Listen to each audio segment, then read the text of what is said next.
So let us discuss what can be the rational, humane, and realistic position on Palestine, Israel, Hamas situation. Now, here, if we consider, there are three important elements. One is rationality. Rational means that our position should be without emotions. It should be logical. And then it must be humane. Humane then brings the element of humanity, emotionality, sentimentality, our passion, our emotional attachment, and then realistic also.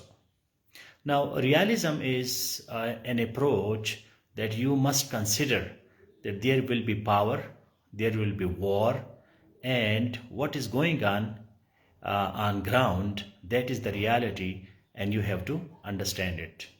What we think in our mind, idealistically, that is one thing. What are our wishes?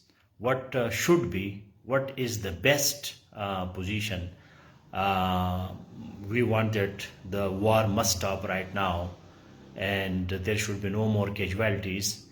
People shouldn't die. There should be no more murders and killings.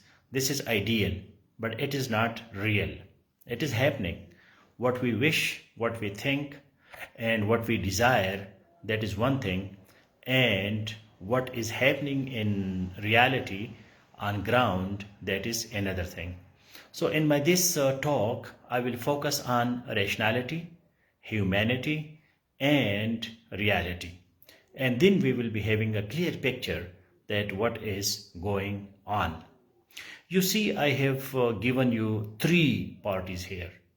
One is Palestine, another is Israel, and the third one is Hamas. Do you think that Hamas represents the whole of Palestine? Why Hamas is only in Gaza and Hamas is not there in the West Bank or rest of the parts of Palestine? Now, whether Hamas represents every Arab or every Muslim, again, there are differences of opinion. When we talk about human rights, that human rights should be extended to every human being.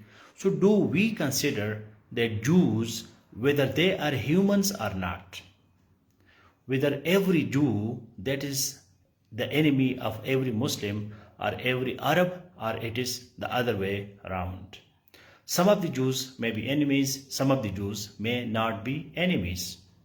So if we consider Jews to be humans, we should also give them human rights. No doubt, Palestinians, they are humans. Hamas, even they are also humans. So being humans, every human being has human rights. That's why, philosophically speaking, even a murderer, a killer is also a human being. And that's why in many countries, there is no death sentence, there is no capital punishment even for the murderer. Capital punishment or death sentence, that has been prohibited because life of every human being is sacred. Even the human being is a killer. A human being kills another human being, but deliberately, intentionally, legally, we cannot kill that murderer. So up to that extent, the right of life is extended to every human being, including Hamas, Palestinians, and Israelites or Israelis or Jews or whatever. Now here, when we talk about humanity, so we are human beings, Christians are human beings, Jews are human beings, Muslims are human beings, Pakistanis are human beings, Indians are human beings, Americans are human beings, Germans are human beings, Russians are human beings, Ukrainians are human beings. So everybody is a human being. So when as a Muslim or as a Pakistani or as a Arab, we think, so we have a lot of subjectivity. We have a lot of emotionality. We have a lot of emotionality and we have a lot of subjectivity. So in that case, we have to understand that how life is important in this situation, whether this is the life of one human being or it is the life of thousands of human beings. So we should see that our emotionality and our subjectivity should not make us biased and should not make us prejudiced.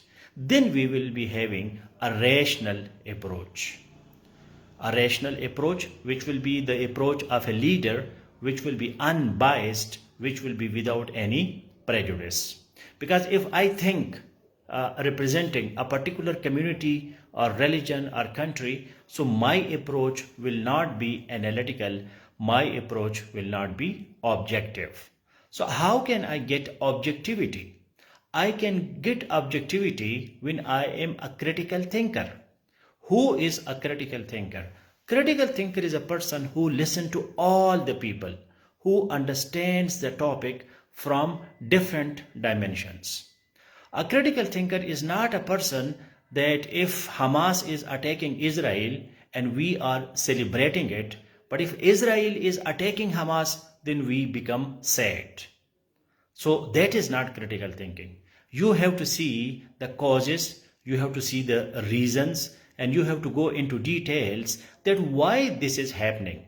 What are the causes that yesterday 500 human beings, patients in hospital were killed in only one attack? Now Israel says that we did not do this attack. This was a rocket from Hamas which was for Israel, but it landed on that hospital, on the parking of that hospital, and it killed the patients in the that hospital. Now Israel claims that it is from Hamas. Hamas claims, and some Palestinians, that no, the rocket came from Israel, and on one day, in one attack, it killed 500 people in a hospital in Gaza.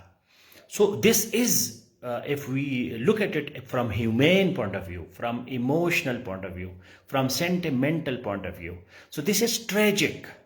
This is, so sad, that how it made me so dejected. I was so sad, I couldn't speak for an hour, that how one can attack an hospital and then the hospital goes to such shambles that 500 people were killed.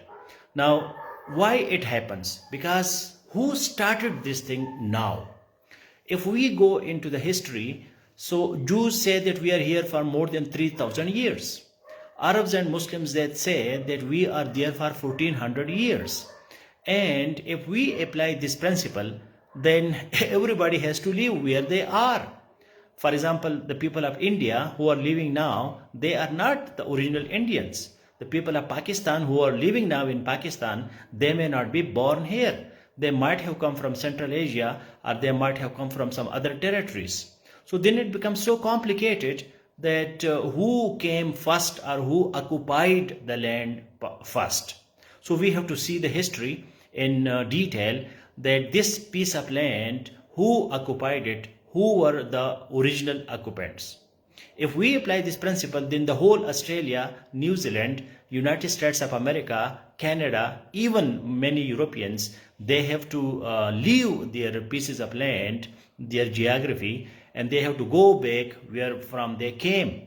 So this is not possible, because there were migrations, there were wars in the history, there were annexations, there were physical invasions, there were occupations. Different countries in the past occupied different other countries, and they established their kingdoms, their empires, and this way international society, it evolved. Now, because of the modern technologies and because of the Enlightenment and Renaissance, we see that now the world is not the same, because if United States attacks on Afghanistan or Syria, so it doesn't occupy it physically. They establish their own people who are loyal to them, or they are on the same page. So those people, they become the they become the rulers of their country. For example, in Afghanistan, No American came and American did not become the president of Afghanistan. They installed Karzai or Ashraf Ghani, who were on the same page with United States.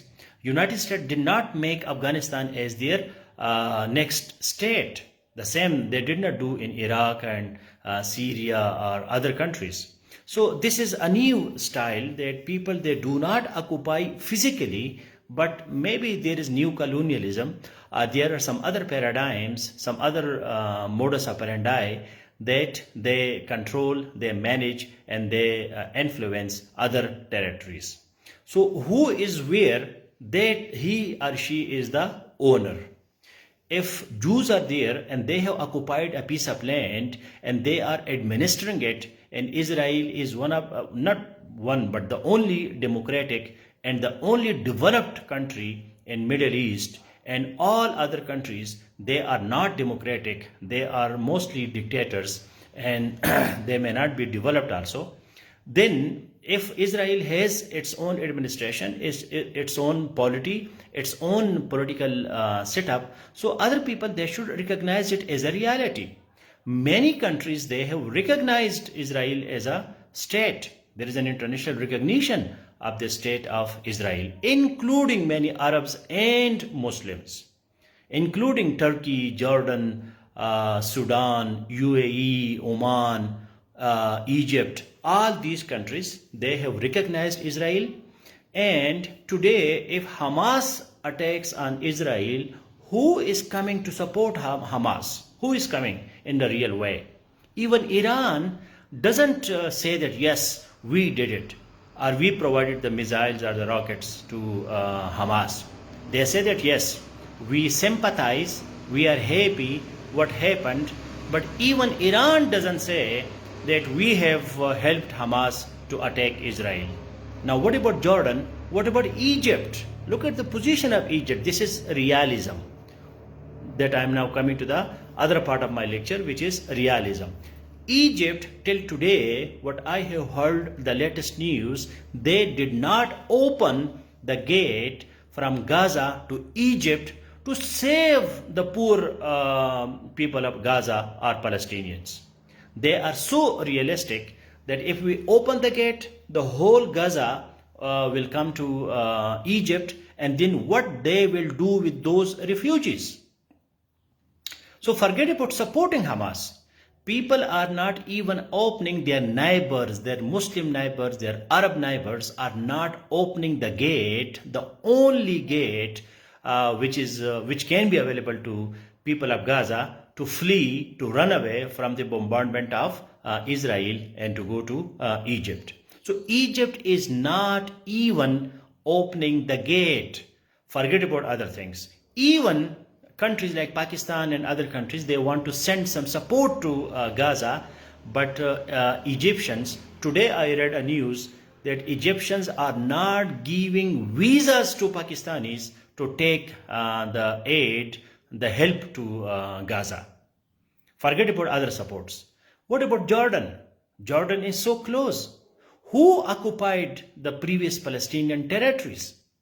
Jordan, Egypt, because when there were wars between Arabs and Israel, so these countries, they received portions of the Palestinian lands, and now those lands are part of Jordan and those countries are part of Egypt. I'm not blaming any country. This is just my personal position, not official position, and I am just describing what is going on. Initially, just in the beginning of my lecture, I said that what we wish, that is ideal, and what is going on, which is the ground reality, that is the real, that is the realism. So we have to understand that what is going on. Now, what should be our position? Rational, humane, and realistic position. No to war. But this is humane and it is idealistic. What is realism? Realism tells us that there will be definitely wars. You must be ready for war. You must make yourself strong. You must make yourself powerful and there can be war any moment. Now, what happened with Israel? That there are around 1,400 people killed by Hamas. Why? Because they might have thought that we are so strong, Hamas is so weak, Palestinians are so weak, so that's why nothing will happen. But happened, and 1,400 people from Israel, they were killed in few days. So this is really astonishing. But should we glorify this thing? Should we appreciate and admire that Hamas could kill 1,400 Jews, and should we celebrate this thing? No, we shouldn't celebrate, because more than 3,000 Palestinians were also killed by Israel now. Gaza, that has become like flattened, that is just now a piece of land without buildings, without infrastructure, without roads, without even hospitals, without offices, without institutions. So did you want this thing in the return of that? If you have the power that you can destroy everything, and then that thing should, like what Azerbaijan did in Nagorno-Karabakh. I don't know about the consequences, what will happen in future, what Armenians will do, or what Armenia will do. But Azerbaijan went, attacked, invaded, annexed Nagorno-Karabakh, and now yesterday they put their flag on Nagorno-Karabakh, and Nagorno-Karabakh is now the part and parcel of Azerbaijan. So if you have the power like that, that you go, you control, you manage, you annex, you occupy, and then you make it part of your country, like Azerbaijan did in Nagorno-Karabakh, so that is a great position, yes. Who will deny that? Because that is realism. In realism, you have to be strong, you have to be powerful, you should be ready for war. War is a reality. If I deliver 1,000 sermons and I deliver 100 lectures, please stop killing, there should be no war, war is bad. Yes, it is my wish. But this wish will not be fulfilled by the reality outside. But Nagorno-Karabakh, that is an issue where Azerbaijan had almost sympathies of the whole world, that Nagorno-Karabakh is part of Azerbaijan. So Azerbaijan had diplomatic and moral support from almost every country of the world except a few countries. So that's why Azerbaijan was bold, powerful, went, attacked, and annexed, and the story is finished. I don't know about future, that what is in the minds of Armenians, where they will again start guerrilla war, or they will revenge. Nobody knows, because people think that thought that Hamas is so weak, but the weak Hamas showed its power, and it attacked Israel, and you know what happened subsequently. Now, as a human being, we should wish that there should be no war. But if there is no, or this idealistic position is not fulfilled, then we have to put pressure on social media on both sides, Israel and Hamas, that they should stop the war and there should be peace, because enough is enough. Now, what Israel will do, whether Israel will listen to us or not, Israel is hurt. The ego of Israel is hurt. The arrogance, or the bombastic, or the proud behavior of Israel, that is hurt. So up to what extent Israel will go, nobody knows. They will invade physically, their army will come to Gaza, and they will go to each and every street, each and every inch of Gaza, they will occupy it. After occupation, what will happen? Whether they will give this piece of land to Palestinians in West Bank, to President Abbas, or some other administration will come, or whether Israel will occupy it completely and will make it part of Israel, nobody knows. We have to watch and see what is going on. Because most of the world powers, European powers and USA, they are with Israel.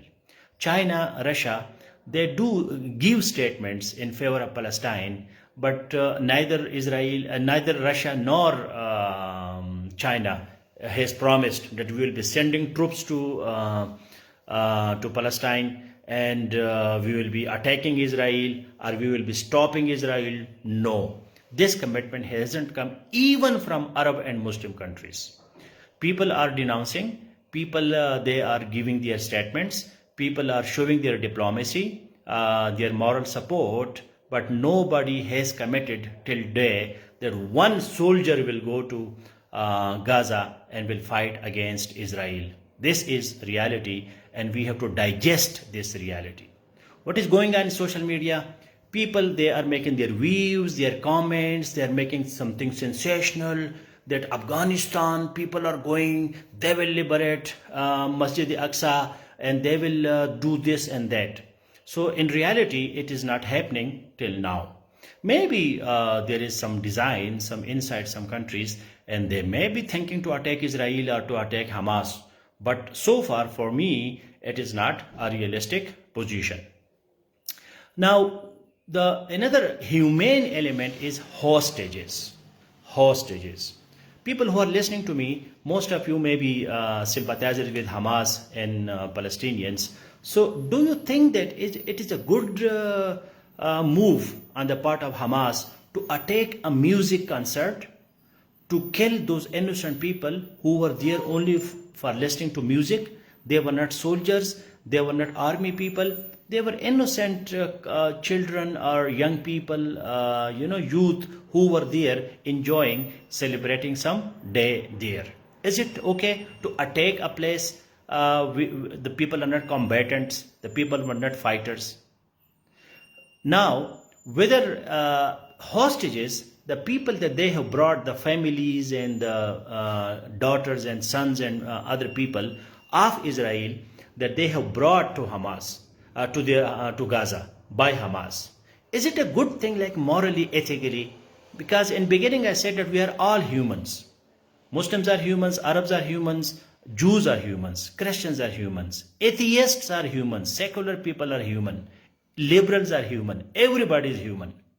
So if you ask yourself that do you approve every action of Hamas? And if the answer is that yes, because this was the reaction and this was the response to the atrocities, to the brutalities, to the cruelties of Israel, and that's why Hamas responded in that way. So do you think that it is an intelligent way to do things? Are you not bringing more problems to yourself? Do you think that Hamas is the friend of every Arab and every Muslim and every Palestinian? Why Hamas doesn't represent every Palestinian? Why Hamas doesn't have power in West Bank? Why Hamas is only controlling Gaza? Are the people of Gaza, they are happy with Hamas? And whether the people of Gaza, they approve what Hamas is doing? If Israel attacks a hospital and it destroys the hospital and kills the patients, it is barbaric, it is cruel. Nobody with any sympathy for Israel will say that yes, Israel did very well, attacked a hospital and killed the people. If Israel attacks markets, bazaars, a music concert, mosques, and civilians, non-combatants, so everybody must denounce it. Everybody must reject it. Everybody must blame Israel. But in our subjectivity, in our emotionality, in our sentimentality, in our biased and prejudiced approach, we should not condone what is done by Hamas. If I am a Jew, I should speak the truth and I should tell Israel that look, you are doing this good and you are not doing this good. The same should be for Hamas also. In this way, we will critically examine the situation, and this way Hamas will also learn from their mistakes. And the whole world dub Hamas to be a terrorist organization. And they call it terrorist. Why Hamas doesn't make a position which is acceptable to the world, to every country? If we say that USA is bad and Russia is bad, Europe is bad, and they are non-Muslims and they are the enemies of Muslims. But again, this is a reality that Europe is a power, USA is a power, China is a power, Russia is a power. You have to deal with these powers. Whether these are enemies or these are friends, that is another discussion.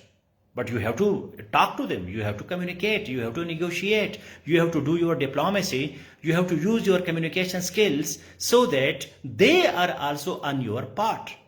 If USA and Europe, they are supporting Palestinian organization in West Bank, why they are not supporting Hamas? And why the leadership of Hamas is sitting in Qatar? Why their sons and children, they are getting modern education in Qatar, and the poor people of Gaza, they are suffering because of the activities of Hamas? So do we have answers to these questions? Do we have answer to those bad dimensions of Hamas? Do you think that Hamas is 100% right in every action? Is it an intelligent way to struggle for the Palestinian cause? Now, no doubt, everybody in the world agrees, even some portions of Israel, that the solution is two states. Two states. One Palestinian state and one Israeli state. Because this is a reality that gone are the days that we do not recognize Israel and destroy Israel and let us wipe off Israel. Those days are gone. Now Israel is as strong as any other country. They have a lot of power, and we should understand this reality that Israel, a tiny piece which is so small, which can be like one district of Egypt or one district of Saudi Arabia, a very small territory. Why not we let them be there doing their governance, doing their system? And there should be a strong pact and strong contract agreement with Israel that, look, these are your boundaries and you should remain there, it's okay. And Palestine should be an independent state. The problem is that people think that there was Ottoman Empire. After the Ottoman Empire, there was a British mandate, and then Israel came to this piece of the land. There was never any Palestinian state in the history, because Palestinians, they are either Egyptians or they are Jordanians or they may be some other nationality, but within Arab world. There was never any Palestine state in the history. This is a reality. Whether you like it or you don't like it, but there was no Palestine in the history. Now this is an opportunity for Palestinians that they can have their own state. Jordan, one state. Egypt, another state. Lebanon, another state. Palestine, a new state on the surface of land, because Israelis or Jews, they did not take Palestine state. They took British mandate, and then they, yes, displaced some of the Palestinians and they occupied their lands, and there were a lot of wars and a lot of cruelties, and that we have to recognize, we have to understand the history. But two-state is the best solution. Palestinians, they should have their own state. Israel, they should have their own state. So there will be peace. Do you think that there are some people who are not ready for this peace? Because they want war, because this is war economy, and they want that war should bring more arms sales, and there will be more like opportunities for them. So we have to see who are those players who do not stop this war. Is there any serious negotiation? One of the positive things that I see after this Hamas and Palestinian situation, that maybe now Israel and Palestinians and Arabs and Muslims and others, they set very seriously that let us resolve this issue, because it can go to any limit. It can go to any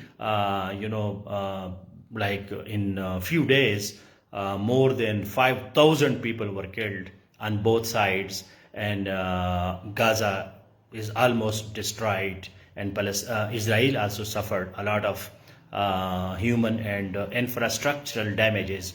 So whether those two parties, they are ready for any other such event after 10 years or after 5 years or after 2 years, I don't think so. So this is one of the silver lining, one of the hope that maybe now they said, yes, poor people, they suffered on both sides, and innocent children and families and people, they were killed. But maybe there is a blessing in disguise that they sit now together and they resolve this issue. So what do you think, like people who are listening to me, what is your position? How you will give your rational, humane, and realistic solution, or what is your rational, humane, and realistic position on this issue? If you forget for a moment that I am not Muslim, I am not Arab, I am a human being, they are also human beings, what is my solution and what should be my position? So please do a comment. Let us learn from each other. Let us share our wisdom, our experiences. We should not glorify Hamas. Otherwise, it will become a bad example for other countries. And then small organizations, they will take the control of the destiny of nations, and then it will not be productive. What Hamas is doing or did, it may be counterproductive. What Israel is doing, if Israel is killing innocent civilians, again, it is not productive and it is not useful. War is between two professional armies. The difference between war and terrorism, the difference is that war is declared. We are at war. We are war. So there are armies and they are fighting each other. Okay, so if Hamas has an army and Israel has an army, and both the armies are fighting and there are casualties, even though army people are also human beings, but this is their profession to die for their country. So that we can recognize that yes, armies, they can kill each other, they can do the war, and they can fight, and let's see who wins and who loses, as I gave you the recent example of Nagorno-Karabakh, Armenians and Azerbaijan. So that was a war, and it ended because Azerbaijan won that war, and they are the winners. Many powers in the history, they waged wars and they won, and they occupied the lands, and they got the resources, and they got the benefits. So the world, we should be professional, that there should be wars. Because in international relations, we have three ways to resolve conflicts. There are three ways. Number one is diplomacy. Diplomacy is negotiation, table talks. We talk to each other. If there is a problem between you and me, so what we do? We come together, we sit on a table, we discuss, and we resolve the issue. This is number one. Number two is international law. We go to a court of law, International Court of Justice. We go to any law and law forum, and we ask that please, you being a judge, decide the case for us. Who is the winner and who is the loser? And number three is war. War is a reality in international relations. War is a reality in international politics. I don't know when that day will come that there will be no war. But war is one of the three options: diplomacy, international law, and war.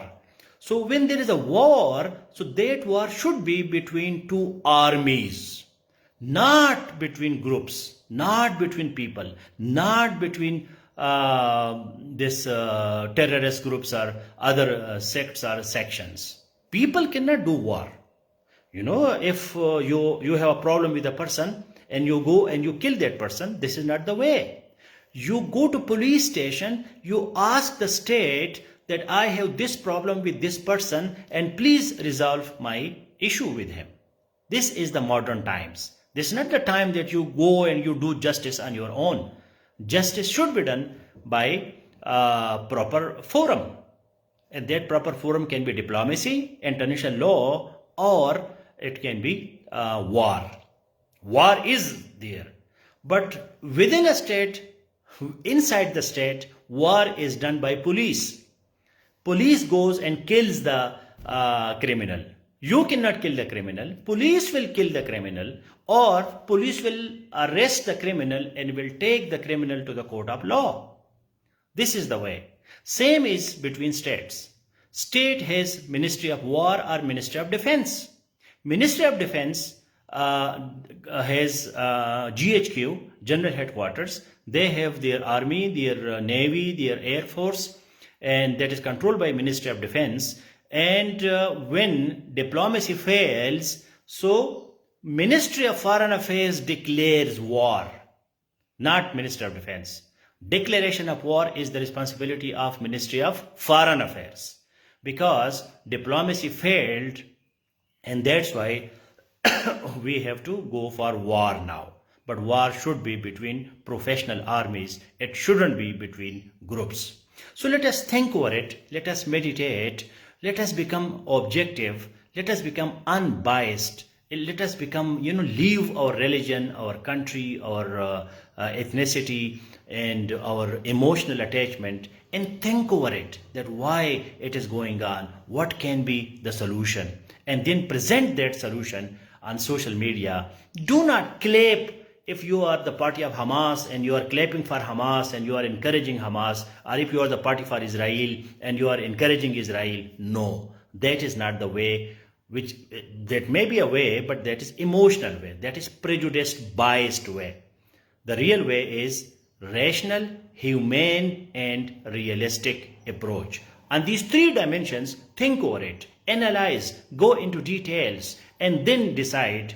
So you will be having proper solution, and then you will be having peace of mind instead of sentimentality, and instead of emotionality, and instead of your inside dejections and sorrows and tears and emotional statements on social media and sharing fake news in this post-truth era. That is not the way forward.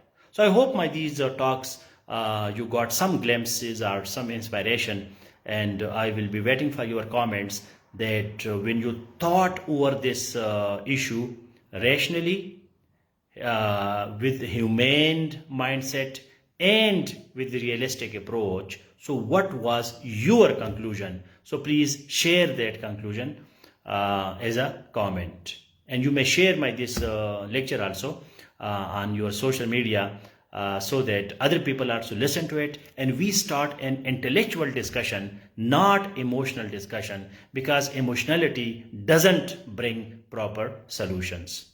All the best. Thank you very much. Imran Khan, thank you for your participation. And you say very great analysis. So why it is great analysis? Whenever critical thinker, when says something is good or something is bad, give reasons why it is bad and why it is good. This is critical thinking.